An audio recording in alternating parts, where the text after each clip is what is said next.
Hola, buenas tardes. Estamos muy contentos de estar reunidos aquí, de poder compartir con ustedes espacio para hablar de una mesa, de un tema que, bueno, no solo socialmente, sino como lo vamos a ver a nivel literario, tiene una gran relevancia.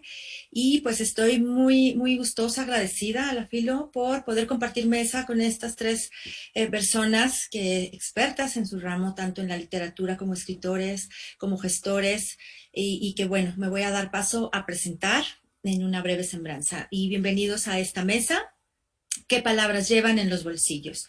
¿Cómo migran las niñas y los niños en la vida y en la literatura infantil? Y me gustaría dar paso primero y bienvenida a Nadia López García. Ella es de Oaxaca. Es una poeta bilingüe de Tun Sabi al español. Colaboró en la organización del primer encuentro mundial de poesía de los pueblos indígenas y ha dirigido talleres de creación poética para niños inmigrantes. Dirigió el cortometraje El Tono para Secretaría de Cultura de la Ciudad de México. Colaboró en la coordinación de la serie televisiva Tejiendo Raíces. Es becaria de la Fundación de Literatura Mexicana en poesía del 2015 al 2017. Colabora en la ELEM en el proyecto de traducción Yushuitsun. Su obra aparece en espacios como Tierra Adentro, Punto de Partida, Periódico de Poesía, Tema y Variaciones de Literatura, en La Jornada, en Círculo de Poesía, entre otros. Y recibió el premio a la creación literaria en lenguas originarias Sensontle 2017 por el libro New Ubixo, Tierras Mojadas. Bienvenida Nadia y muchísimas gracias. Es un gusto compartir contigo y tu experiencia seguramente va a retroalimentar muchísimo a lo que nos vas a poder contar de la migración. Enseguida doy la bienvenida a Jairo Vitrago, que también nos hace el honor de acompañarnos. Él es de Bogotá. Él es ilustrador e investigador en literatura infantil e historia del cine. Ha publicado, además de novelas infantiles, varios libro-álbum junto a ilustradores de diferentes países y también ilustra sus propias obras. Ha sido traducido al inglés, al portugués, al catalán, al turco, chino, japonés y coreano y publicado por editoriales prestigiosas. Sus libros han sido elegidos en varias ocasiones en la lista de honor IBI en diversos países. Ha obtenido el premio SER en Brasil, la lista de honor de Junior Library Guide en Estados Unidos, el premio ACRI en Colombia, la medalla Colibrí y la lista de honor IBE en Chile, y el premio A la orilla del viento en México, y también cuenta con una nominación al Kirkus Prize. Bienvenido Jairo y gracias por estar con nosotros. Gracias. Y finalmente doy la bienvenida a Juan Felipe Torres, que también nos honra con su presencia. Él también es de Colombia. Es promotor de lectura en la Fundación para el Fomento de la Lectura IBI Colombia. Es mediador cultural de la Red Nacional del Banco de la República, La Paz se toma la palabra, y es miembro del colectivo juvenil Jacaranda. Ha trabajado en diversas iniciativas de lectura en la ciudad de Bogotá, entre las que destacan los programas Libro al Viento, Paraderos para Libros para Qués, Punto de Lectura en Plazas de Mercado y el proceso de formación a agentes comunitarios, lectores, ciudadanos. Además, es creador de la biblioteca digital La Caja Viajera Escritura, una iniciativa autogestionada que le ha permitido reflexionar en torno a la construcción de una cultura de paz desde la lectura y la escritura, tomando como eje central el reconocimiento de la diversidad de voces en el territorio. Y dicha estrategia desarrolla los siguientes proyectos: La Ciudad de los Monstruos, que es de Infancias que Transforman, el proyecto de Mujeres y Narrativas de Paz, Las Cajas de la Memoria, de Abuelos y Abuelas que Narran, y Pitana, La Araña Tejiendo Saberes de Paz en Familia. Bienvenido, Juan Felipe, y muchas gracias por acompañarnos. Y bueno, dándoles ya la bienvenida y la presentación, quisiera que pudiéramos arrancar con este tema que pues nos atañe, que tiene que ver con la migración. La migración sí como un acto, como una acción de los seres que tienen que emprender ese viaje, muchas veces forzados, algunas por elección, pero de una u otra forma siempre siendo de una manera difícil y dejando atrás. Y aquí podemos tomar como partida el hecho de lo que se nos dice, por ejemplo, aquí en México. Sudimer nos dice que hay más de 100,000 personas migrantes y pues la presencia en estos grupos de miles de niños y niñas que muchas veces migran acompañados y otras veces en soledad por completo. Y justamente uno de los temas que implica la literatura es esta parte, cómo las palabras, cómo las historias, la misma literatura les acompañan en este su viaje, en este su transitar. Y bueno, me gustaría que pudiéramos comenzar conversando sobre este tono, ¿no? Sobre qué es para ustedes y qué ha sido el trabajo de la migración en sus diferentes campos de trabajo, en la gestión cultural, la escritura, por supuesto, y cómo perciben este fenómeno social que no para y que se puede ver desde una perspectiva bastante oscura todavía. Nadia, si quisieras, por favor, compartirnos. Muchas gracias, pues muy contenta primero por esta invitación, muchas gracias a la Filo 40 y pues bueno, en esta lejanía un poco que ha hecho esta contingencia sanitaria, quizá justo es este medio, es esto de la palabra, de decirnos, de la literatura, de mirarnos, el que nos logre hacer otros encuentros, ¿no? Y pues un poco yo he trabajado en las fronteras norte y sur del país con talleres directamente con población de niñas y niños migrantes o en situación de desplazamiento. Y un poco pensaba que justamente en México tenemos estudios, por ejemplo, de remesas, tenemos estudios de distribución de pueblos indígenas, que también es el tema que trabajo, en donde donde se ubican principales sectores a los que van, por ejemplo, quienes migran del sur, normalmente si es a la Ciudad de México, se emplean en cuestiones, por ejemplo, de servicios. Si van hacia el norte, van más hacia cuestiones agropecuarias. Y tenemos estudios de eso, pero no tenemos algo que nos diga qué sienten las niñas y los niños cuando migran. No hay, por ejemplo, una encuesta nacional de cultura infantil, pero también no hay una encuesta nacional hacia niñas y niños que estén migrando. Un poco lo que nombra esta mesa, ¿no? ¿Qué están cargando en el corazón? ¿Qué están cargando en los bolsillos? ¿Qué están cargando en la memoria? Y justo pensaba que muchas veces cuando se migra se hacen por cuestiones forzadas o también por voluntad, digamos, pero yo tenía la experiencia de trabajar con personas que habían sido retornadas a Oaxaca de Estados Unidos, que niños que de hecho habían nacido en Estados Unidos estaban siendo retornadas hacia Oaxaca, y muchas veces pues los niños extrañaban cosas y los papás decían, bueno, es que son niños, se les va a olvidar, no, están chiquitos, en un par de meses, en un par de años ya ni se van a acordar. Yo decía, ¿en qué momento las personas adultas creemos que las niñas y los niños tienen emociones efímeras, ¿no? Que tienen emociones que no son tan importantes como para prestar oído y generar esos vínculos, esos espacios de diálogo? Entonces, creo yo que por eso es muy necesaria estas mesas y estas charlas, porque es necesario que veamos a niñas y niños en situación de migración como actores sociales que están construyendo contenido también y están resignificando espacios y resignificando memorias en el caminar que hacen. Y en ese caminar la palabra es crucial siempre. Muchas gracias, Nadia. Qué importante y esto es la relevancia, justamente como dices, de tocar estos temas y que tanto las niñas y los niños que nos están escuchando y observando, como los cuidadores, sus padres, abuelos, en fin, el adulto que acompaña, pueda darse cuenta de la importancia que realmente tiene este fenómeno, pues sí, por supuesto, a partir de lo social y cómo hay diferentes formas de entrar a este mundo también haciendo una compañía, un acompañamiento y dando también lugar y posición, respeto a las personas desde esas posturas que, como bien dijimos, muchas veces son obligadas a tomar esas decisiones, ¿no? Y como en estas tipo de mesas, por supuesto, la palabra, como bien nos dices, puede ser un lugar de encuentro. Encuentro sí con el otro, pero también encuentro con uno mismo a partir de esto que uno va llevando y trayendo. Jairo, en tu experiencia, ¿qué pudieras platicarnos, decirles a las personas que nos escuchan, a los pequeños, cómo ha sido esta visión de la migración para ti, que, bueno, que sé que son temas sociales complejos que tocas en muchos de tus libros, y de alguna manera, cómo lo has vivido a partir de la literatura, de tus libros, de las ilustraciones que Bueno, eliges? hablar de la migración en mis libros es hablar primero de Eloísa y los bichos, ¿no? Que es uno de los libros más, eh, digamos, que más abrió puertas, digamos, de alguna manera en Colombia para empezar a hablar de este tema. Pues yo no fui el primero que habló del tema, pero sí he tenido un interés, y hablar del tema de la migración es hablar de un grupo de obras que tengo al respecto, que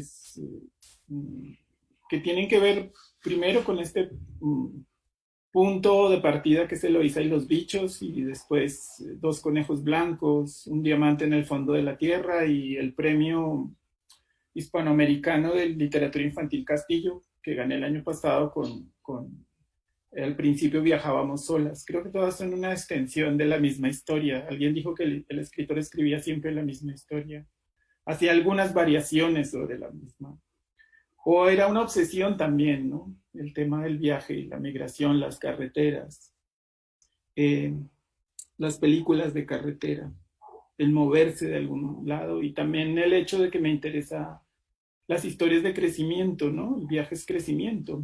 Los viajes son fenómenos que implican cambiar también de forma de pensar, de forma de ver la vida. Creo que es lo que me interesa más, obviamente por escribir, por tener los libros, la mayoría son libros ilustrados, libros para los más pequeños. Inevitablemente tenía que tener contacto con los migrantes al final, en algún momento de la vida. Entonces, creo que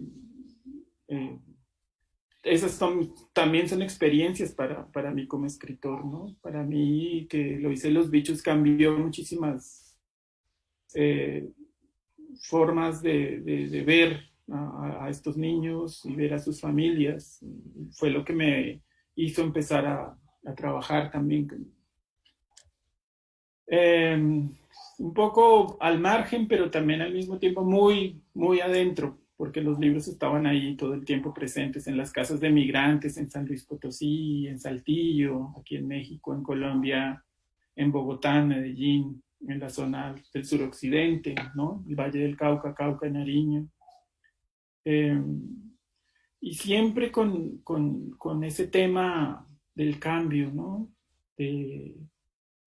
Del cambio que implica situaciones dentro de la familia, situaciones también íntimas para cada niño y niña, ¿no? Es lo que me interesa. No me interesa verlos tampoco como víctimas, ¿no? Pero sí me interesa verlos como seres humanos que están pasando por un proceso complejo, y que es bueno que los otros niños y niñas también conozcan. Sí, muy valioso esto que aportas, porque justamente entre esto que tocas, como estas historias de viajes, incluyendo estos que por supuesto, aunque sean no elegidos, ¿verdad? Y no placenteros, son historias de cambio, por supuesto, y que hacen una transformación interna que definitivamente nos puede atañir a todos como sociedad también. O sea, es una transformación desde donde lo veamos. Y que por otro lado, a partir de estos libros que mencionas, de esta literatura, también podemos encontrarnos en esto que mencionas tan importante, que es la escucha hacia el otro. Porque al momento de escucharles, y que es parte de lo que hiciste, bueno, en un proceso, como dices, con Eloísa y los bichos, escuchar, y eso también te transforma a ti como persona, como autor. Y es esta parte de poder escucharles, porque al escucharles lo que estamos haciendo es darle significancia a la persona. Escucharles es darles un lugar, visibilidad, a aquellos que incluso muchas veces, efectivamente, familias, niños ni niñas, quisieran no ver, porque es claramente un fenómeno que genera mucho conflicto interno, y entonces permite también la posibilidad de pensar y repensarnos a partir de estos fenómenos y de la escritura, por supuesto. En tu caso, gracias Jairo, en tu caso, Juan Felipe, ¿cómo ha sido este proceso de acercamiento? Platícales a nuestro público tu trabajo, ¿no? Y en términos de la migración, ¿cómo ha reflejado, impactado un poco esta parte? Bueno, aunque sea muy difícil afirmarlo en un territorio como Colombia, y es una resistencia poética y bonita, creer que leer es reparar, ¿no? Y ese es el primer punto para iniciar el viaje que hace el mediador con las narrativas de los libros, pero con el tránsito y el reflejo que terminan siendo las narrativas en las vidas de las personas. Algo muy, muy especial en este conversatorio es su nombre, que llevan los niños en sus bolsillos. me recuerda un poema de un poeta bogotano que se llama Fernando Molano Vargas, que llevan sus bolsillos canicas, fotografías, chocolatinas y se las quieren quitar, y entonces él se las entrega a alguien que ama para que las cuide, porque aunque parezca sencillo, aunque parezca básico, aunque parezca insignificante, en los bolsillos cabe toda nuestra identidad. Esa identidad se pierde en el camino y son los libros los que terminan siendo esa forma de abrazo y de respeto con lo propio, ¿no? Con lo que se quiere. Entonces, de ese camino, de esas canicas que se quedan en el viaje, de esa chocolatina que se derrite, y de esos viajes que a veces son dolorosos y que finalmente es gracias a la resistencia de la infancia, que muchas veces es olvidada y emitida, nosotros aprendemos a comprender que la vida es resistencia, que a través de la ciudad de los monstruos, que son monstruos porque es la infancia y a veces el adulto piensa que hay infancias monstruosas, ¿no? Infancias migrantes, por ejemplo, las desconocidas, que empezamos a crear territorios en torno a la palabra, pero también espacios para reconocernos, reescribirnos, recontarnos. Bien lo dijo Jairo Buitrago, sus libros han sido también el reflejo de otras vidas, ¿no? De los bichos que somos también, y de la forma en que nos hemos abrazado con otras infancias y en el que el adulto también se reconoce. Y es muy curioso que para volver a repararnos, tengamos que acudir al niño que fuimos, ¿no?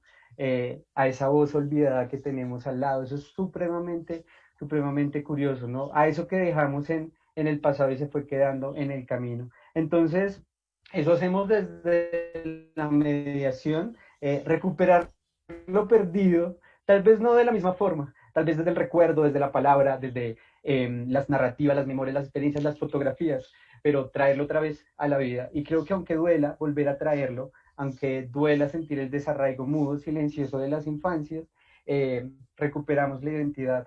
Eso nunca nos lo podrán quitar.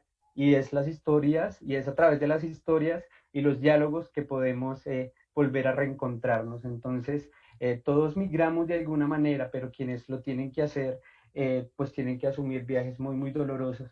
Y aún son más dolorosos cuando nadie te escucha por ser niño o niña, ¿no? Así que en el libro está esa voz silenciada.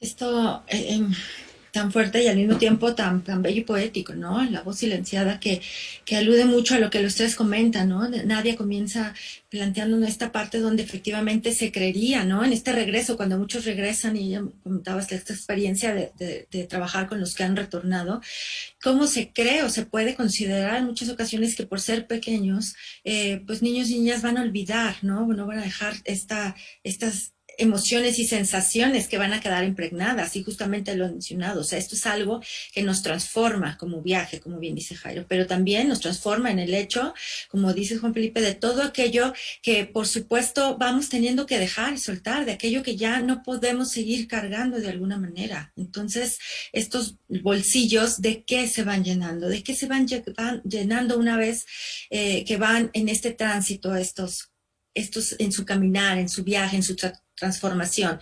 Porque por supuesto que de alguna manera dentro de la mediación, dentro de lo literario, de estos ejercicios poéticos que se trabajan, es bien interesante ver, como lo decía Laura Devetach, ¿no? Ampliar la textoteca personal, es decir, que todo esto que tuvieron que dejar, de alguna manera, puedan en su andar y en su encuentro con la palabra y con los libros, bien lo dice Jairo, se encuentran en muchos de los espacios donde se hacen intermedios para hacer paradas, en los albergues, hay libros. Y ahora hay un ejercicio actual de mucho trabajo de mediación justamente para eso, para llenarles estos bolsillos también de estas historias, unas que son nuevas, que son darles el comienzo, para revisionar, para reempezar. Pero también hay estas otras que son las que les acompañan a partir de lo que han venido viviendo, es decir, son libros, textos, palabras de su propia comunidad, que les recuerda a su casa, que les recuerda a su gente, sus aromas, su pertenencia a cierto lugar, y que también es muy importante que se tengan en cuenta el trabajo de esta mediación, ¿no?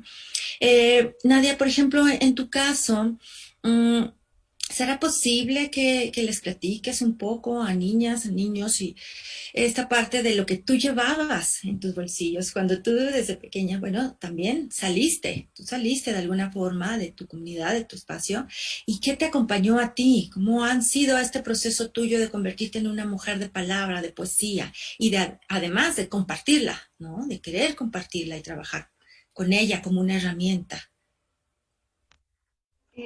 Sí, claro que sí, pues contarles un poquito que yo soy de la Mixteca oaxaqueña, entonces para todas las niñas, niños que nos están viendo y que son de la Mixteca, les doy un abrazo muy grande y somos una región que de hecho no sé cuántos han escuchado canción Mixteca, que dice que lejos estoy del suelo donde nació, inmensa nostalgia invade mi pensamiento y bueno, aquí ahorita nos las ponemos a cantar, pero esta canción cuando yo era todavía más chica, más niña, más niña, cuando era niña, yo no captaba tanto por qué se llamaba canción mixteca, hasta que me di cuenta que sí es cierto.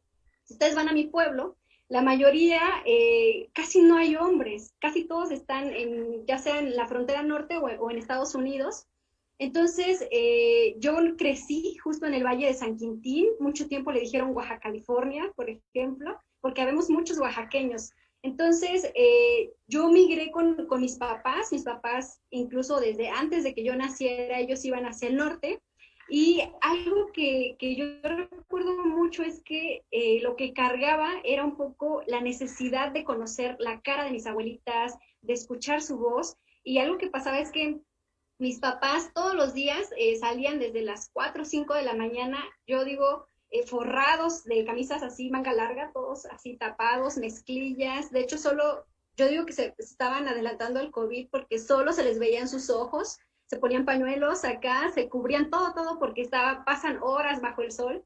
Entonces, ya en la noche cuando regresaban, pues ya hacíamos, bueno, mi mamá hacía café y nos sentábamos un rato antes de dormir. Y yo recuerdo que en ese momento era cuando mis papás empezaban a platicar de todas las frutas que hay en Oaxaca, que ahorita seguro alguien en su casa te está comiendo ahorita un chico zapote, está comiendo un zapote negro, que eran frutas que yo no conocía allá, ¿no? Y yo les decía a mi papá, pero ¿a qué sabe? ¿O cómo se ve? ¿O a qué huele? Entonces, yo creo que mis papás ya hasta decían, ay, ya te he dicho muchas veces a qué huele, a qué sabe. Y todo eso yo lo escribía, entonces me di cuenta que un poco la palabra me hacía de alguna forma tener memoria, de alguna forma no ser totalmente desarraigada. Y bueno, yo aquí les traigo una canastita que es de hecho es una jícara oaxaqueña, y este ejercicio de pronto lo hago cuando trabajo con niñas y niños que no están en su lugar. Hay niñas y niños o personas mayores o adultas o que quieran escribirnos y yo les doy un pedacito de hoja y les digo, escríbanme aquí lo que están sintiendo en este primer momento, porque en las primeras sesiones pues uno se extraña totalmente para niñas y niños que están, por ejemplo, en un DIF o en un albergue, y muchos me ponen que están escribiendo y poco a poco vamos descubriendo, por ejemplo, este ejercicio pude mandar unas preguntas hacia DIF Frontera Norte, por allá va a andar en un rato, y pudieron mandarme unas respuestas. Entonces aquí tengo unas que me decían, les preguntaba tal cual, ¿qué llevan en sus bolsitas? Me ponían dulces, que llevaban dulces. Luego les decía, ¿qué más cargan? Si no tienen pantalones con bolsa, supongamos que tienen una mochila y que quisieran cargar ahí algo. ¿Qué llevan ahí? ¿Qué es lo que más aprecian y atesoran? Me decían, sueños. Porque esto de los sueños también se me hace muy interesante porque muchas niñas y niños, los sueños que tienen para ellos son muy importantes. Hay un libro que tenemos que se llama El tren, Kushika, y justo uno de los poemas habla sobre, se pregunta si el tren sueña. Y ese poema surgió a raíz de que una pareja de hermanitos que estaban en Oaxaca y sus papás acababan de dejarlo con sus abuelos porque estaban ellos yendo hacia Estados Unidos. Y el niño me contaba que a él le gustaba mucho dormir, porque cuando dormía veía a su papá, veía a su mamá, y cuando despertaba, pues se daba cuenta de que no estaban. Entonces, este niño estaba pasando por una depresión muy grande y quería dormir mucho tiempo. Entonces, él me decía, así como yo sueño, porque estábamos viendo el tren y cómo el tren atraviesa todo nuestro país, ¿el tren también soñará?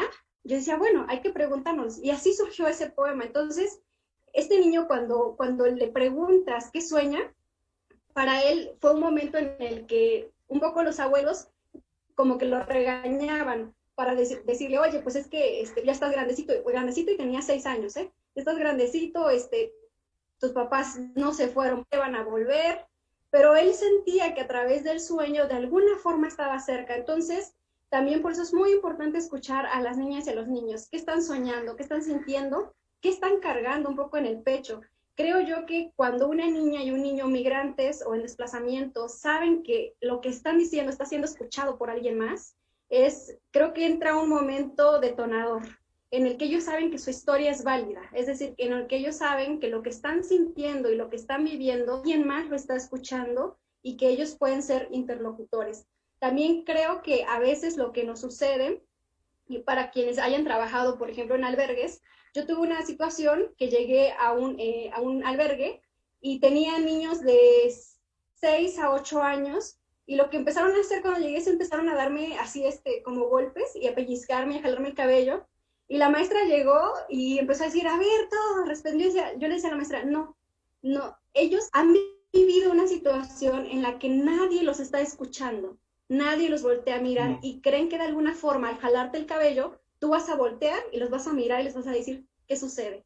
Entonces, muchas veces cuando migras hay entornos de violencia y creo que justo también ahí tenemos a todos los que trabajen con infancias migrantes, saber que quizá de una forma muy dolorosa la violencia se ha vuelto un lenguaje para niñas y niños.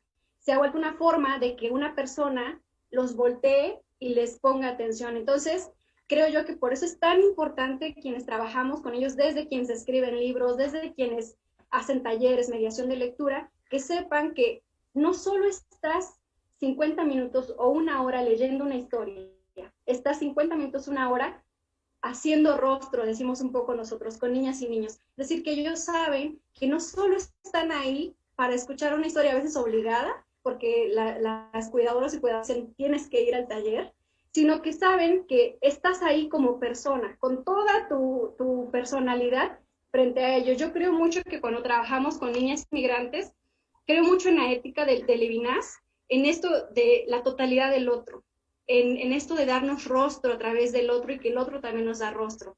Entonces, bueno, no les voy a contar todas las estrategias, pero justo esta canastita lo que hacemos es que muchos también ponen que traen miedo, que traen nostalgia, que traen tristeza, y decimos, quizá después de estos 10 talleres, lo que ahora pongan en su canastita va a ser otras cosas, que tengan, no sé, esperanza, que tengan ganas de hacer cosas, incluso ganas de despertarse, porque hay muchos niños, sobre todo en albergues, que pasan mucho tiempo acostados o tratando de dormir, también por los procesos dolorosos que están viviendo y que de alguna forma dormir es una forma de, justo lo que decían, silenciar esa palabra que creen que si la dicen van a ser mal mirados o se les va a regañar.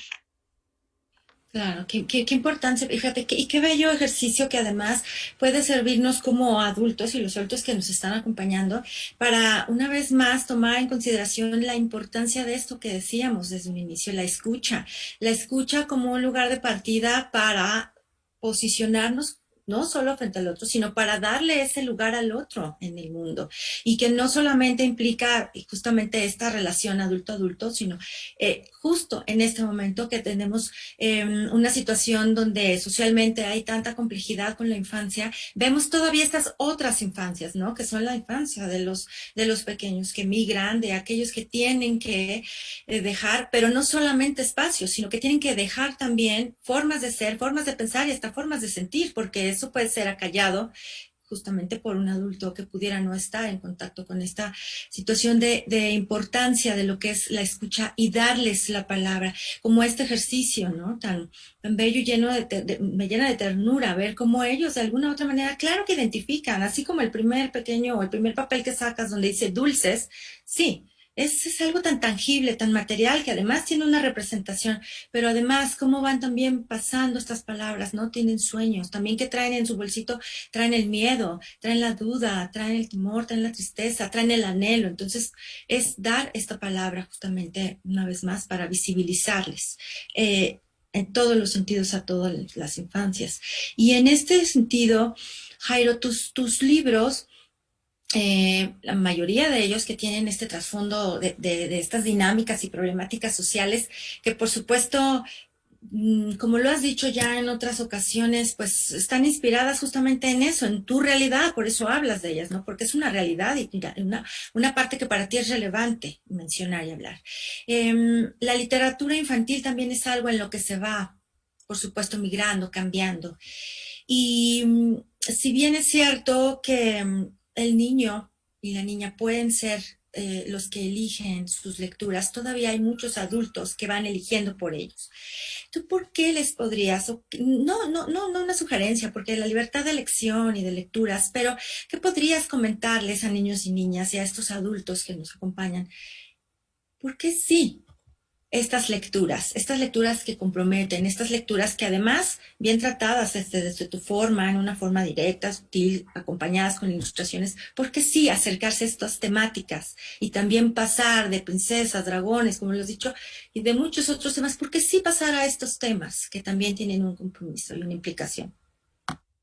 Y bueno, a mí me caen bien las princesas, no tengo ningún rollo ahí con ellas, ni con los dragones, ni con la fantasía, Son pero acompañantes también. de ¿Por qué cerca, pasar? sí, claro, son libros que están ahí. O sea, digamos que el mercado del libro para niños es muy grande, la oferta para temática es muy grande, muy amplia, pero hay libros que de repente aparecen y te tocan otros temas distintos, ¿no? De alguna manera posiblemente puedan incomodar a muchos, a otros puede entusiasmar, ¿no? Al contrario, de sentirse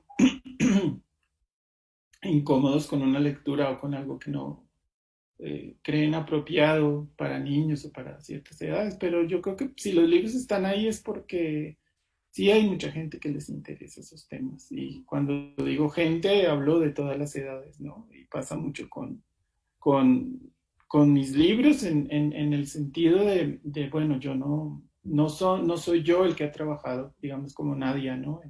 Con los grupos de migrantes, así, en talleres, o sea, sí lo he hecho, por supuesto, precisamente por lo que les contaba antes del camino que ha tomado los libros, varios de ellos.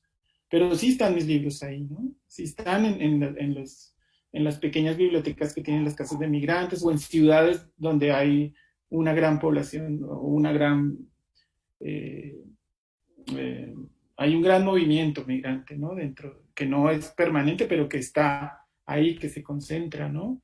Como puede ser San Luis Potosí, por ejemplo, ¿no? Donde hay muchos migrantes que van hacia el norte, pero gran parte de ese camino se lo pueden pasar en una ciudad, ¿no? En la que pues son sitios de tránsito que también son interesantes de explorar ahí. Y pasa como pasa en Colombia con la migración venezolana, pasa en Chile con la migración haitiana.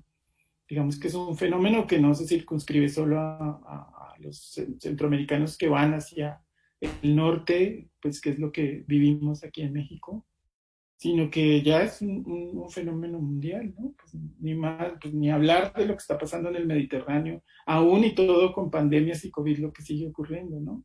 La, la, la, la constante migración, el constante movimiento de grupos humanos, ¿no? A otros lugares en circunstancias rarísimas. Yo creo que todo eso lo ha plasmado ya la literatura infantil, ¿no? Pues sí está ahí, la literatura juvenil también.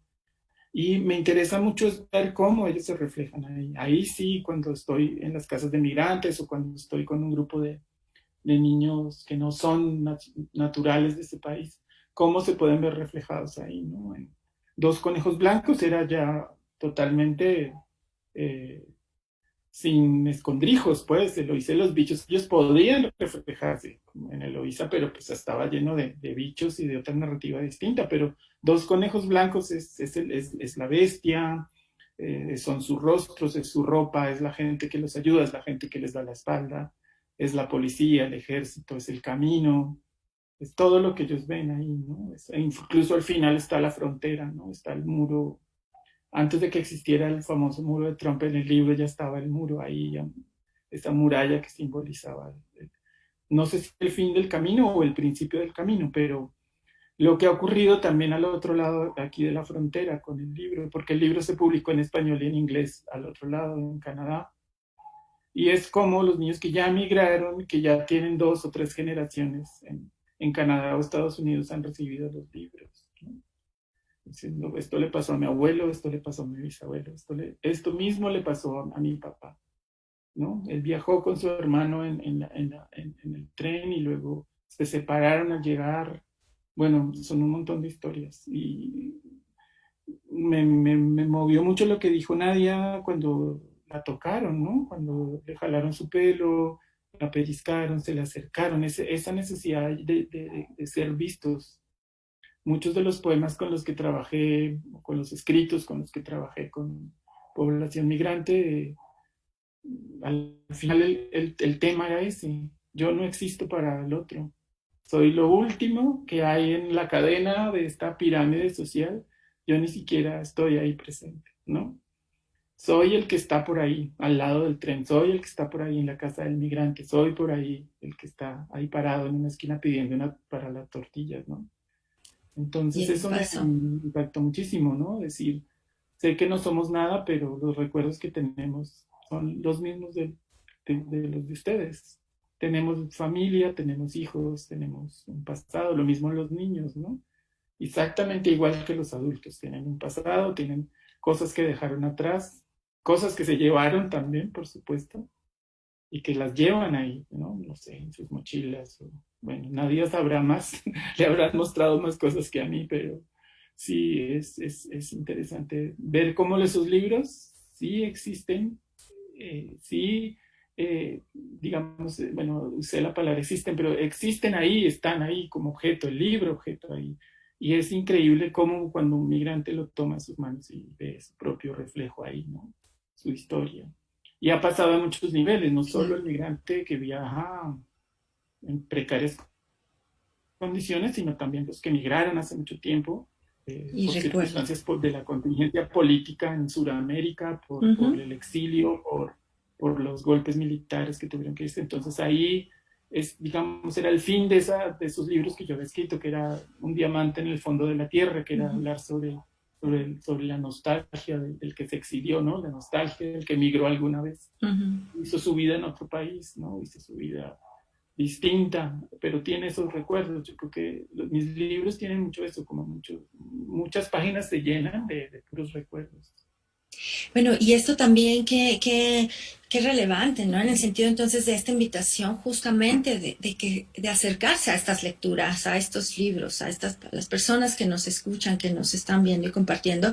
Justo este es otro de los puntos, ¿no? El poder entender que esa es otra forma de visibilizar a estas personas, pero además en este sentido tan amplio del que nos dices, Jairo, cómo son encuentros que al mismo tiempo a partir de estos personajes que son un mero reflejo de una realidad, de una problemática social, pero también de una esencia de personas, porque no solamente hablamos de un problema social, hablamos de personas y con sus realidades. También esto nos permite, a partir de la literatura, encontrarles y encontrarnos de algunas maneras, dar cabida a estas situaciones, ¿no? Y justamente nos dicen en el chat, bueno, tenemos varios escritos donde nos dicen justamente cómo tu libro, tanto de Eloísa como Los dos conejos blancos, bueno, hay muchas personas que están mencionando que han sido seguidores y a partir de eso se han metido en esta situación, en esta temática, ¿no?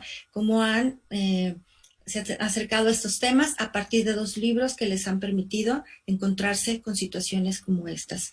También mandan, por supuesto, saludos a Nadia.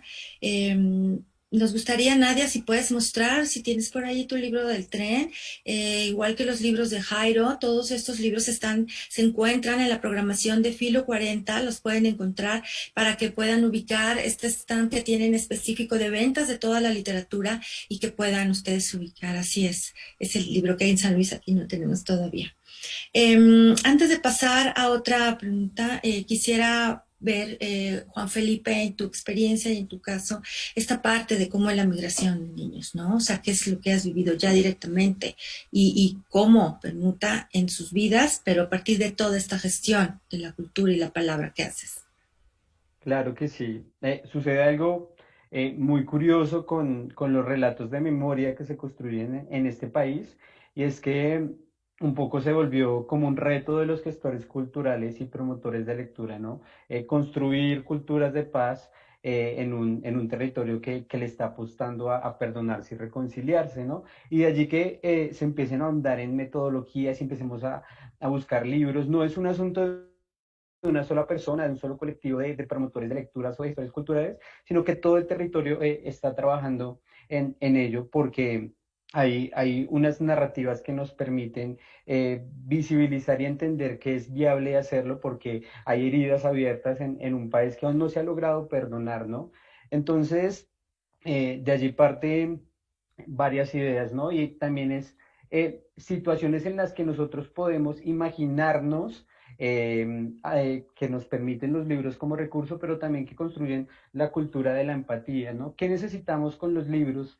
Yo no soy migrante, por ejemplo, pero es a través de las historias y las narrativas del otro que yo me permito ponerme, no en la piel, porque es inviable, es imposible, pero sí en los zapatos del otro, ¿no? Comprenderlo, más allá de escucharlo, es comprenderlo, ¿no? Y eso es algo que desde la lectura se puede mediar. Yo voy a tomarme este espacio para contarles, y yo sé que hay varios niños y niñas que están ahí viendo con sus padres.